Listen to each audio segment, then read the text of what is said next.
Onix from Snorlax is Self-Destruct. A mon that is not only very physically bulky, but resists self-destruct. That really goes to show just how insane this thing's bulk is. Also, thanks to its massive HP, it takes special attacks decently. Not amazingly, but it can definitely take a couple of them. However, where this Pokemon kind of falls flat is its move pool. It's much more limited than M's.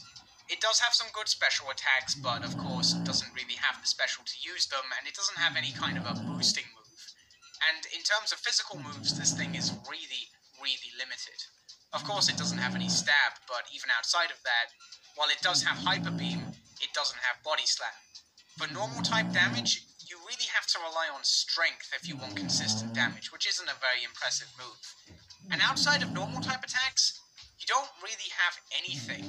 Your only other option is Sky Attack, which is a 2-turn move and doesn't really help with coverage because it's flying type. Other than that, you really have nothing.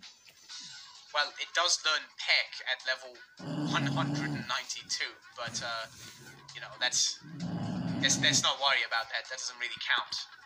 So yeah, this is a very limited Pokemon, but because of just how absurd its stats are, it can really afford to be limited. It can just kind of sit there, throw out normal type attacks, and while it sucks that its only other attack requires a charge turn, it can typically tank whatever you throw at it during that charge turn, so it has that going for it. Next up, I want to talk about EC, and I'll tell you right now that